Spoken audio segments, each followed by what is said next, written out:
berbahagia dan menikmati berkat-berkat Tuhan di rumah masing-masing. Hari ini kita berjumpa kembali walaupun melalui udara.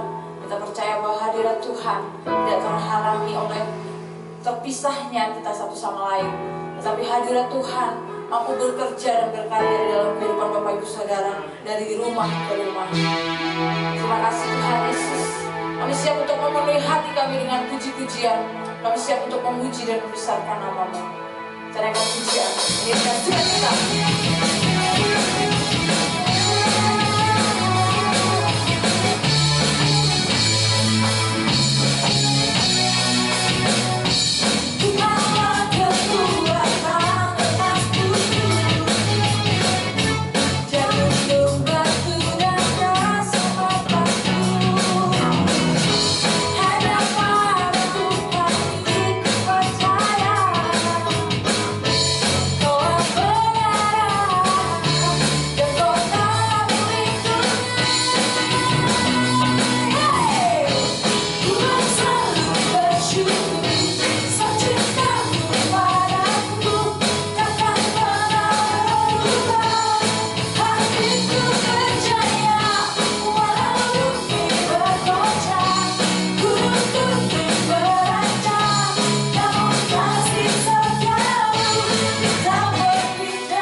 Kita telah siap untuk mendengarkan firman Tuhan.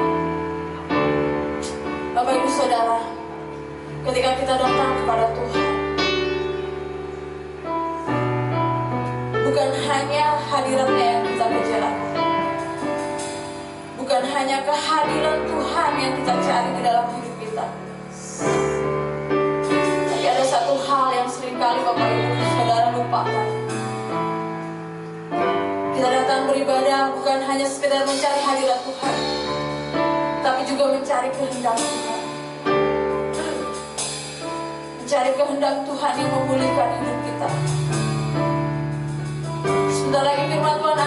diberitakan. Firman Tuhan adalah kehendak Tuhan dalam hidup kita.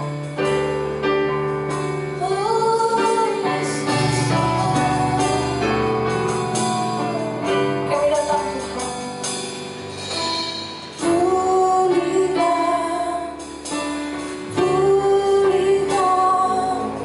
hatiku dengan kasih-Mu.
Shalom Bapak Ibu Jemaat yang diberkati Tuhan. Kita berjumpa lagi di dalam Rema Gembala edisi tanggal 19 Juli 2020.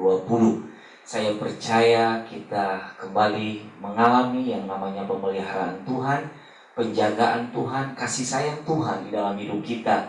Pada pagi hari ini kita sudah dengar pujian yang mengatakan, "Ubahlah hatiku seperti hatimu."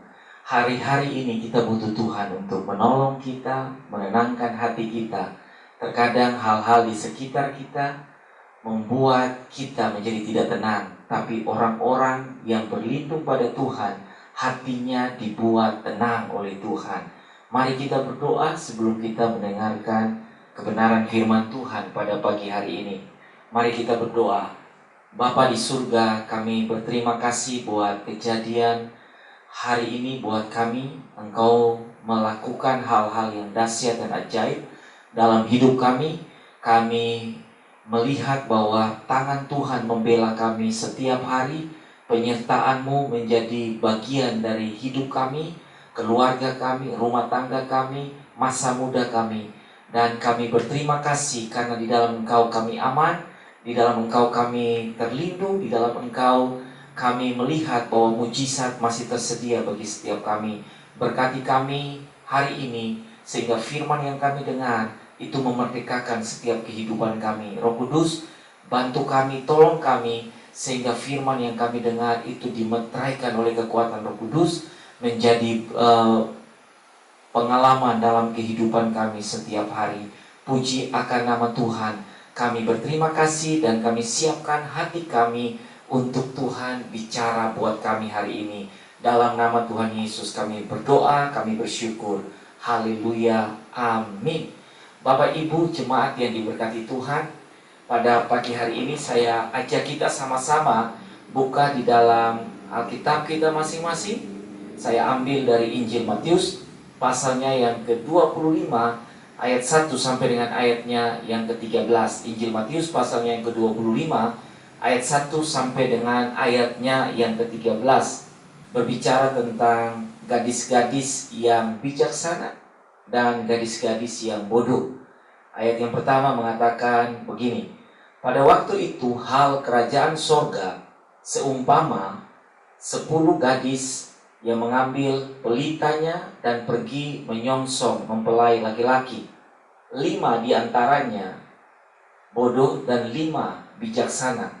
Gadis-gadis yang bodoh itu membawa pelitanya, tetapi tidak membawa minyak.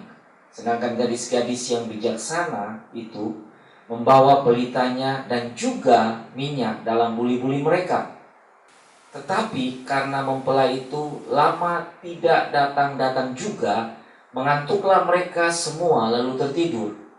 Waktu tengah malam terdengarlah suara yang berseru, 'Mempelai datang, songsonglah dia.' Gadis-gadis itu pun bangun semuanya, lalu membereskan pelita mereka. Gadis-gadis yang bodoh berkata kepada gadis-gadis yang bijaksana, 'Berikanlah kami sedikit dari minyakmu itu, sebab pelita kami hampir padam.' Tetapi jawab gadis-gadis yang bijaksana itu, 'Tidak, nanti tidak cukup untuk kami dan untuk kamu. Lebih baik kamu pergi kepada penjual minyak dan beli di situ.' Tetapi waktu mereka sedang pergi untuk membelinya, datanglah mempelai itu, dan mereka yang telah siap sedia masuk bersama-sama dengan dia ke ruang perjamuan kawin, lalu pintu ditutup. Kemudian datang juga gadis-gadis yang lain itu dan berkata, 'Tuan, Tuan, bukakanlah kami pintu.' Tetapi ia menjawab, 'Aku berkata kepadamu, sesungguhnya aku tidak mengenal kamu. Karena itu berjaga-jagalah, sebab kamu tidak tahu akan hari maupun akan saatnya." Bapak Ibu jemaat yang saya kasihi di dalam Tuhan, belajar dari Matius pasalnya yang ke-25 yang bercerita tentang gadis-gadis yang bijaksana dan gadis-gadis yang bodoh. Ini adalah perumpamaan tentang kehidupan kekristenan kita. Dalam perjalanan kehidupan kekristenan kita, ada banyak sekali liku-liku kehidupan, ada banyak sekali pergumulan, ada banyak sekali tantangan, ada banyak sekali hal-hal yang merintangi jalan kita. Nah, kita belajar dari 10 gadis, 5 bijaksana, dan yang 5 Alkitab mengatakan mereka bodoh. Kenapa? Karena mereka membawa pelita, tapi tidak membawa minyak. Persediaan untuk pelita itu tetap menyala. Sementara 5 gadis yang bijaksana, pelitanya tetap menyala, dan minyaknya tetap tersedia di dalam buli-buli mereka. Sehingga suatu ketika waktu pelita itu mengalami redup atau hampir padam, maka minyak akan ditambahkan di dalam buli-buli itu, sehingga pelita itu akan terus menyala dan menandakan bahwa mereka bersiap sedia di dalam menanti mempelai akan datang. Bercerita tentang Injil Matius pasal yang ke-25, ini berbicara tentang segala sesuatu yang wajib dipersiapkan oleh kita sebagai anak-anak Tuhan, menyongsong kedatangan Tuhan, yang di dalam Alkitab mengatakan malaikat pun tidak tahu, anak pun tidak tahu, hanya Bapa di sorga yang tahu. Nah, berbicara tentang kesiapan kita menanti kedatangan Kristus kali yang kedua, kedatangan Kristus diandaikan dengan pencuri yang datang tanpa memberitahukan waktu kedatangannya. Berarti kita yang tinggal di rumah senantiasa harus sigap, bersedia, berjaga-jaga. Nah, kedatangan Kristus itu bisa terjadi kapan saja. Ada banyak orang yang memprediksikan bahwa akibat dari virus COVID-19, dunia akan berakhir dengan segala yang ada di dalamnya. Tetapi Alkitab mengatakan di dalam Injil Matius pasal yang ke-24, segala sesuatu ini baru permulaan, belum kesudahan. Berarti perjalanan iman kita, perjalanan rohani kita, itu membutuhkan waktu yang panjang. Dibutuhkan kesiapan untuk pelita rohani kita tetap menyala. Dibutuhkan minyak. Minyak itu berbicara tentang investasi rohani kita yang kita sudah pupuk, yang kita sudah siapkan pada saat nanti dalam perjalanan yang panjang menanti kedatangan Kristus. Kita sudah punya asupan rohani untuk menjadi nutrisi bagi kita, supaya rohani kita menjadi kuat di dalam menanti perjalanan Kristus kali yang kedua dalam kedatangannya. Bapak Ibu jemaat yang saya kasihi di dalam Tuhan, di dalam ayatnya yang ke-13 dari Injil Matius pasal yang ke-25, ayat yang ke-13 mengatakan, karena itu berjaga-jagalah, sebab kamu tidak tahu akan hari maupun saatnya. Di dalam terjemahan firman Allah yang hidup berkata begini, karena itu berjaga-jaga dan bersiaplah, karena kalian tidak mengetahui hari atau saat aku akan datang kembali. Jadi kalau berbicara tentang Kristus yang datang, tidak ngomong kedatangannya sebagai tanda dia ingin melihat kemurnian rohani kita, maka sudah tentu tugas kita sebagai orang-orang yang sudah dipilih, sudah ditentukan, sudah dipulihkan, sudah dimeterai sebagai tanda kepemilikan Kristus. Sudah tentu kita harus menjaga rohani kita, kita menjaga api pelita kita untuk tetap menyala-nyala terus-menerus. Bagaimana caranya? Berarti minyak kita untuk pelita tetap menyala harus siap sedia. 5 gadis yang bodoh, waktu mempelai itu tidak datang-datang, mereka tertidur. Tapi ketika mempelai datang, mereka meminta minyak daripada 5 gadis yang bijaksana. Tapi 5 gadis yang bijaksana mengatakan, tidak bisa, nanti tidak cukup bagi kami dan tidak cukup bagi kamu. Baiklah kamu pergi dan membeli. di dalam perjalanan iman, di dalam perjalanan hidup kekristenan kita, kita harus siap sedia.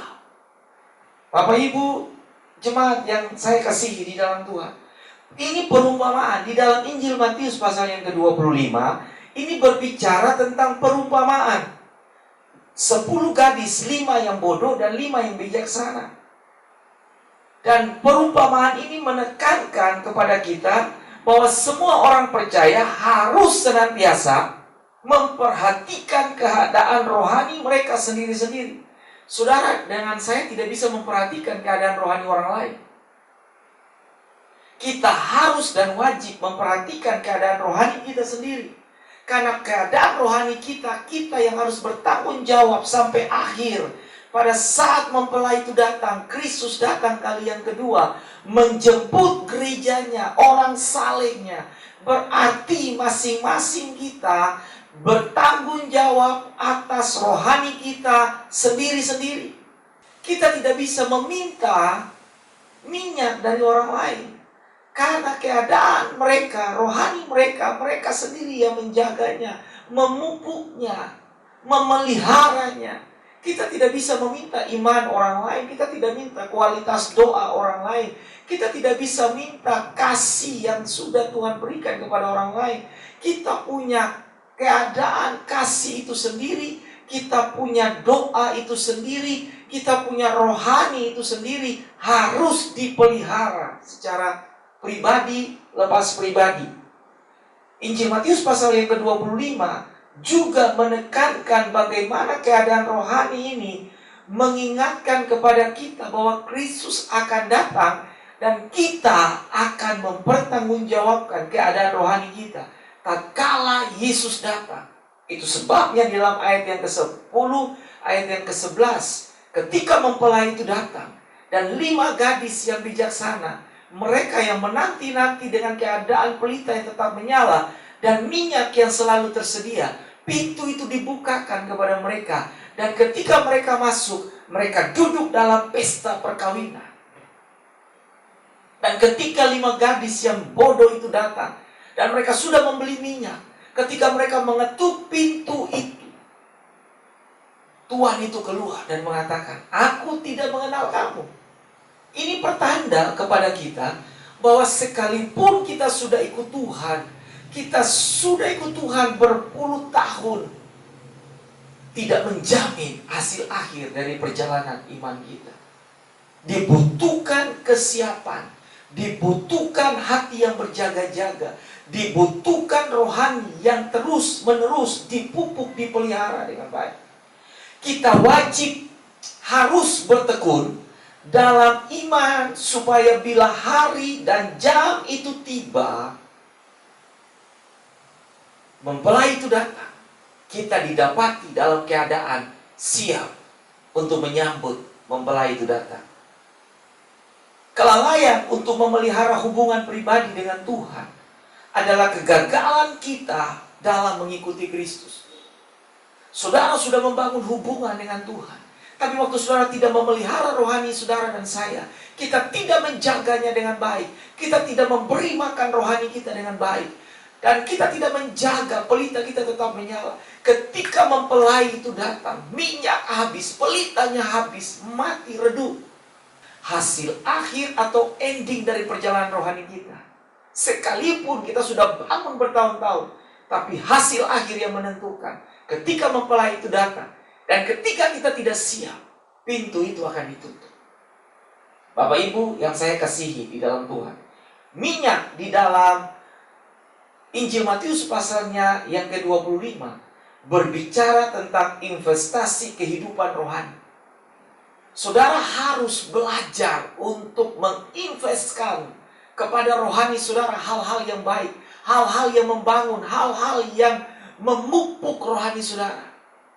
Saya sering mengatakan kepada Bapak Ibu saudara sekalian, belajar Alkitab jangan setengah-setengah, berdoa jangan setengah-setengah, selidiki Alkitab, baca Alkitab, itu jangan setengah-setengah. Saudara harus belajar dengan tekun. Saudara harus memelihara iman saudara, hidup rohani saudara, berdoa jangan panas dingin. Jangan waktu saudara butuh, waktu saudara datang kepada Tuhan. Jangan waktu saudara sakit baru saudara datang kepada Tuhan. Jangan waktu saudara dalam keadaan saudara semua baik, saudara lupakan Tuhan. Ingat baik-baik, pelita itu berbicara tentang konsistensi iman dan rohani kita. Pelita harus tetap menyala. Pelita yang terus menyala, bisa terus menyala, karena ada ditopang oleh cadangan minyak yang senantiasa selalu tersedia. Pelita berbicara tentang kehidupan rohani kita, hidup rohani saudara dan saya. Hidup rohani kita tidak bisa Senin Kamis, saudara-saudara. Kita punya kehidupan rohani harus konsisten di dalam perjalanan kepada hasil akhir. Di mana ketika Yesus datang sebagai mempelai, menjemput gerejanya, orang salehnya, orang kudusnya, kehidupan rohani kita harus tercatat di dalam perjalanan histori kita. Ketika Tuhan datang, Alkitab dibuka, malaikat melihat semua catatan perjalanan kita. Perjalanan rohani kita harus konsisten di dalam Tuhan. Mungkin saja ada jatuh bangun dalam kehidupan rohani kita, tapi semasa saudara dan saya tetap bisa sadar dan bangun. Ada harapan kepada kita masing-masing. Bapak Ibu jemaat yang saya kasihi di dalam Tuhan, Injil Lukas pasal yang ke-11 ayat 35. Injil Lukas pasal yang ke-11 ayat 35 mengatakan, karena itu perhatikanlah supaya terang yang ada padamu jangan menjadi kegelapan. Di dalam terjemahan firman Allah yang hidup mengatakan, waspadalah agar cahaya itu tidak terhalang. Karena itu perhatikanlah supaya terang yang ada pada kita. Ingat, terang itu sudah ada pada kita. Kristus sudah bercahaya di dalam kita. Tapi ingat baik-baik, jangan sampai kegelapan itu menutupinya. Kita akan bernasib sama dengan 5 gadis yang bodoh, yang pelitanya mati, minyaknya habis, gelap itu menguasai mereka. Sehingga waktu mereka datang lagi mungkin ada terang, tapi terang itu sudah hilang dari mereka. Sehingga waktu sang terang itu datang menghampiri mereka, Yesus sebagai sang terang itu mengatakan, aku tidak mengenal kamu. Karena kamu didapati dalam keadaan gelap, pelitamu tidak menyala. Ketika aku datang hanya 5 yang siap sedia. Pelita mereka tetap menyala, minyak mereka tetap tersedia. Tetapi 5 yang bodoh didapati dalam keadaan gelap. Pelitanya mati, minyaknya habis. Dalam versi firman Allah yang hidup mengatakan begini. Dalam Injil Lukas 11 ayat 35. Waspadalah agar cahaya itu tidak terhalang. Dalam perjalanan iman kita, terkadang cahaya yang ada pada kita bisa digelapkan. Gelap yang di sekitar kita bisa menggelapkan cahaya kita, sehingga terhalang, tidak bisa terlihat oleh sang terang. Yesus tidak mendapati terang itu. Yang dia lihat tidak ada terang, kegelapan menutupi kita. Kenapa? Karena perjalanan hidup kita seperti 5 gadis yang bodoh, yang tidak punya investasi rohani. Berdoa kalau butuh Tuhan, berdoa kalau ingat Tuhan, baca Alkitab kalau perlu. Kalau tidak perlu, tidak baca. Saudara, saya ingatkan, mari sama-sama. Investasi duniawi itu baik selama kita ada di dunia ini. Investasi untuk keluarga, investasi untuk anak cucu itu baik, tidak salah. Tapi lebih dari itu, yang menjamin investasi untuk kekekalan, baik saudara yang sementara ada di bumi dan masa kekekalan, investasilah di dalam hal-hal rohani. Karena itu menunjang bagi saudara persiapan hidup di dalam kekekalan. Bapak Ibu jemaat yang diberkati Tuhan, Wahyu pasalnya yang ketiga ayat yang ke-16. Kitab Wahyu pasal yang ketiga ayat 16 mengatakan begini.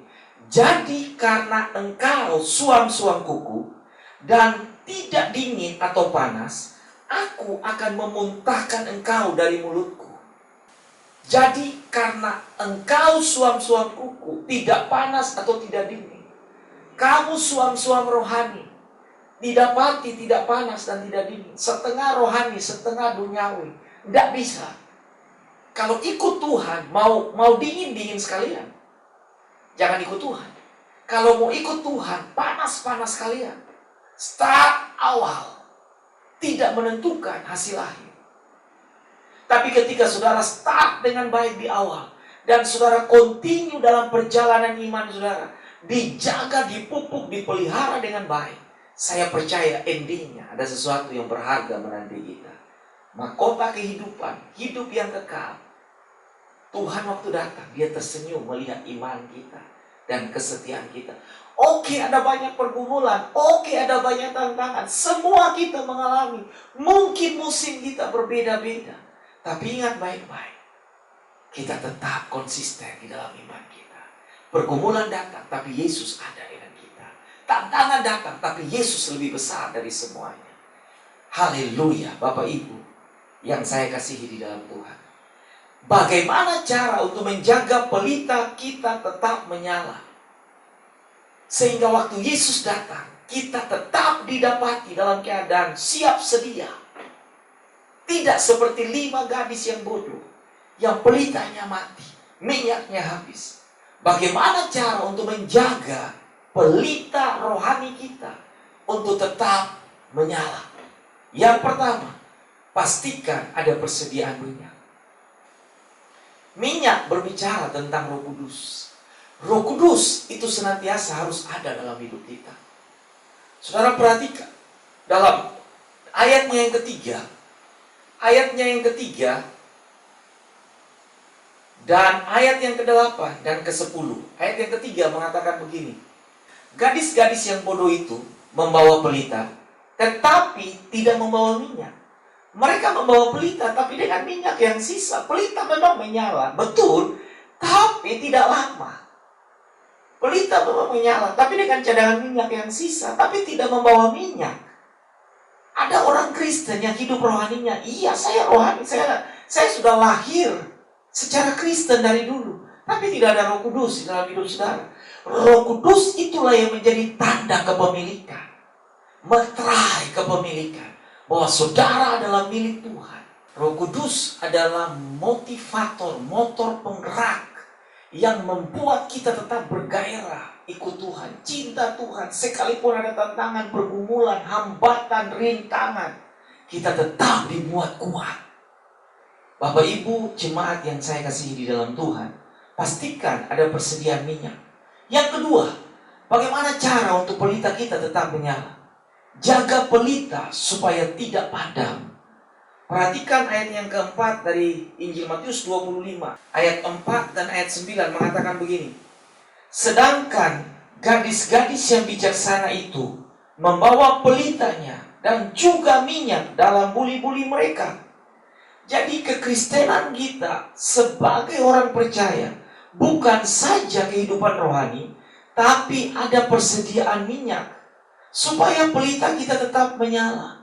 Bagaimana pelita kita tetap bisa menyala dengan baik? Kita terus menjaganya, memeliharanya, mengisinya dengan hal-hal rohani. Karena hal-hal rohani itulah yang akan menguatkan saudara, membuat pelita itu tetap menyala, membuat pelita itu tetap bisa terlihat oleh Tuhan ketika dia datang. Sehingga waktu pelita kita menyala, dia bisa memilih kita. Karena terlihat ada kehidupan rohani yang terus-menerus terpelihara dengan baik. Yang kedua, jaga pelita supaya tidak padam. Kapan pelita bisa padam?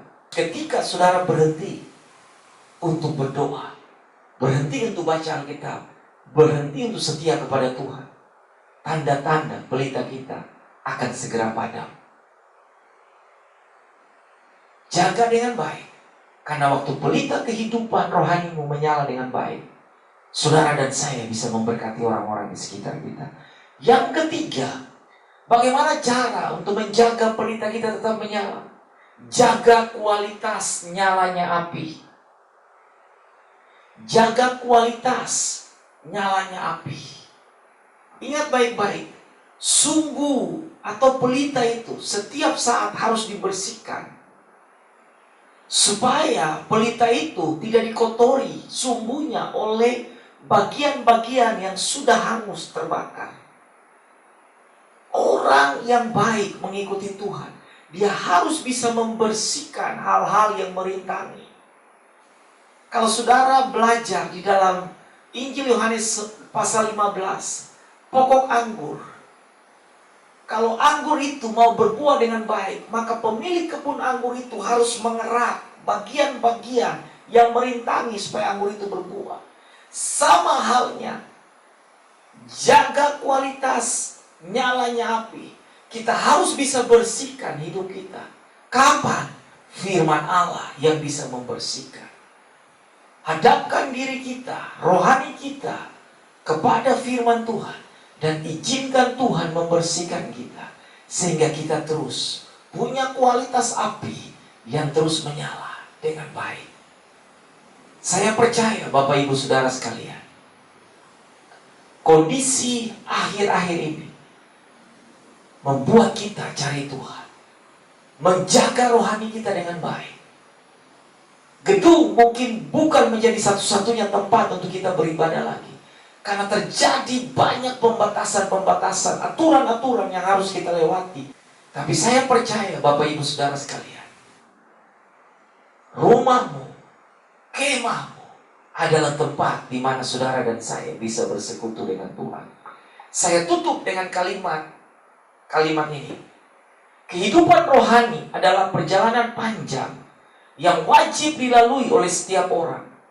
Dalam perjalanan panjang, kita harus terus menanti dalam kepastian datangnya Juru Selamat di awan-awan menjemput kita. Untuk itu, pastikan pelitamu tetap menyala dan minyakmu tidak boleh didapati habis. Setiap orang bertanggung jawab atas pelita rohaninya masing-masing. Pemenang adalah mereka yang selalu punya persediaan minyak, sehingga pelitanya tetap menyala dan punya kualitas api yang baik. Saya percaya, saudara dan saya, firman Allah cukup menjadi panduan buat kita untuk kita memelihara kehidupan rohani kita. Jaga investasi minyak saudara, karena kualitas minyak yang baik itu berbicara tentang investasi kehidupan rohani saudara, yang saudara terus-menerus menabungnya dengan baik. Ketika sang mempelai itu datang, tabungan kita yang sudah banyak, rohani kita yang sudah kita pupuk dengan baik, kita tabung dengan baik, kita akan tuai hasil yang baik. Siapkan hati saudara, kita akan masuk di dalam perjamuan kudus. Saya percaya bahwa perjamuan kudus akan membawa kita dalam persekutuan lebih erat dengan penderitaan Kristus. Sehingga di dalam penderitaan Kristus, kita dimampukan untuk hidup dalam kemenangan. Mari kita berdoa. Bapa yang baik, kami berterima kasih buat kebenaran firman.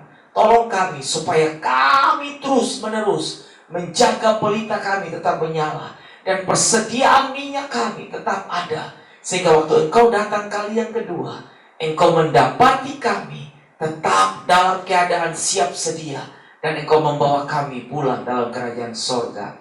Ikut perjamuan bersama dengan Bapa kami di sorga.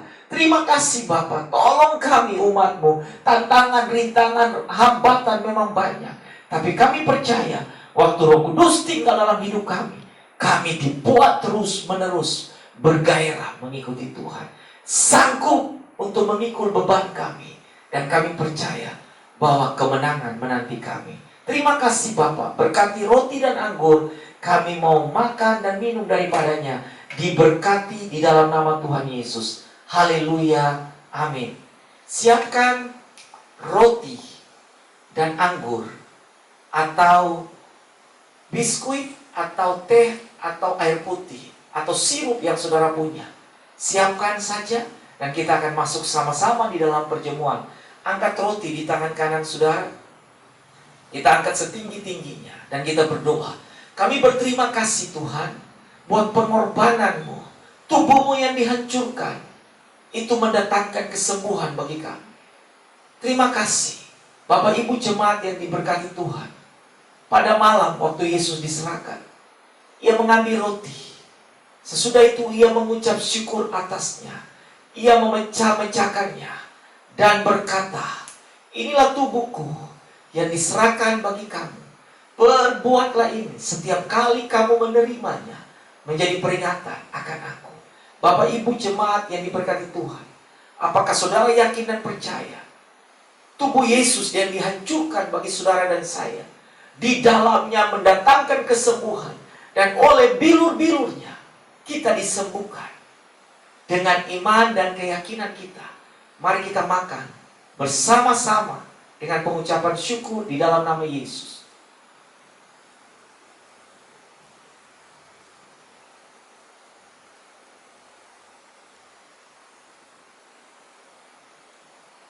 Pindahkan cawan di tangan kanan saudara, dan kita angkat setinggi-tingginya.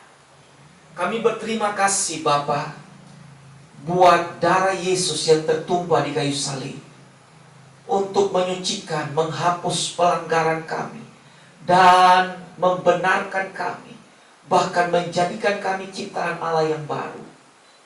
Demikian sesudah makan, ia mengambil cawan lalu berkata, inilah darahku, darah perjanjian baru yang aku tumpahkan bagi kamu. Perbuatlah ini setiap kali kamu meminumnya, menjadi peringatan akan aku. Bapak Ibu jemaat yang diberkati Tuhan, apakah saudara yakin bahwa darah Yesus yang tertumpah di kayu salib itu berkuasa menyucikan, membenarkan, mengampuni, dan menjadikan saudara dan saya ciptaan Allah yang baru? Dengan iman dan keyakinan kita, mari kita minum bersama-sama di dalam nama Tuhan Yesus. Terima kasih Tuhan Yesus. Kami berterima kasih. Bapak Ibu jemaat yang saya kasihi di dalam Tuhan, firman Allah sudah kita dengar. Jangan bermain-main dengan kehidupan rohani kita. Waktu ini tidak panjang. Yesus segera datang. Siapkan minyak di dalam hatimu. Roh Kudus harus tetap ada dalam hidup kita. Siapkan pelitamu tetap menyala. Rohanimu tetap kuat, rohanimu tetap hidup, rohanimu tetap sehat. Ketika Yesus datang, saudara dan saya harus dan wajib didapati dalam keadaan siap sedia. Ketika dia datang, dia akan membawa kita yang siap sedia pulang kembali ke sorga. Mari saya ajak kita berdoa bersama-sama. Bapa, di dalam nama Yesus, hamba sudah selesai berbicara. Aku berdoa kepada semua umat-Mu yang mendengarkan kebenaran firman Tuhan. Berkati hidup mereka. Berkatilah hidup rohani mereka. Mungkin akhir-akhir ini kami menjadi orang-orang yang tidak sanggup berjalan. Beratnya beban, luar biasanya pergumulan, tantangan yang datang dalam hidup kami. Aku berdoa kepada umat-Mu, dikuatkan, dibuat sanggup. Sehingga ketika Yesus datang, kami didapati dalam keadaan siap sedia. Berkati kami semua Tuhan, bersihkan kami, sucikan kami, kuduskan kami, dan berkati minyak, sehingga Roh Kudus tetap ada dalam hidup kami. Terima kasih Bapa yang baik. Mari kekasih-kekasih Tuhan, angkat tanganmu, buka hatimu, terimalah berkat Tuhan. Diberkatilah umat-Mu yang hari-hari ini sedang bergumul dalam kesulitan ekonomi, dalam pekerjaan. Berkati mereka, buka pintu bagi mereka, berkati mereka dengan makanan, roti, dan madu yang terbaik dari kerajaan sorga. Dibuatlah sanggup mereka untuk bekerja. Berkati Tuhan tangan mereka yang bekerja, kaki mereka yang melangkah. Buka pintu-pintu mereka, sehingga mereka melihat ada mujizat Allah setiap hari dalam hidup mereka. Aku berdoa Tuhan, hadapkan wajah-Mu, dan Tuhan memberikan sinar kemuliaan-Mu menyinari hidup mereka, sehingga mereka sanggup dan mampu berjalan dalam hidup rohani mereka. Berkati rumah tangga mereka. Berkati sandang, pangan, dan papan mereka. Berkati bakul dan tempat adonan mereka. Berkati rumah tangga dan pernikahan. Masa muda mereka diberkati oleh Tuhan. Aku hadir semua pelalang-pelalang, penggiring dan pelompat. Semua penghalang-penghalang berkat kami cabut di dalam nama Yesus. Dan kami berdoa, berkat dari sorga, utara, timur, barat, selatan, tercurah bagi anak-anak Tuhan. Berkat Bapa menyertai mereka. Terima kasih Tuhan Yesus. Semua berkat yang baik kami terima di dalam nama Allah Bapa, Anak, dan Roh Kudus. Di dalam berkat nama Tuhan Yesus. Mulai hari ini, kekal selama-lamanya. Haleluya. Amin. Tuhan Yesus memberkati. Kita berjumpa lagi dalam Rema Kanaan di minggu berikutnya. Jangan lupa, hari Kamis depan ada Kanaan Blessing lewat aplikasi Zoom. Saudara yang bisa ikut, mari sama-sama kita sama-sama membangun hidup rohani kita. Tuhan Yesus memberkati. Shalom.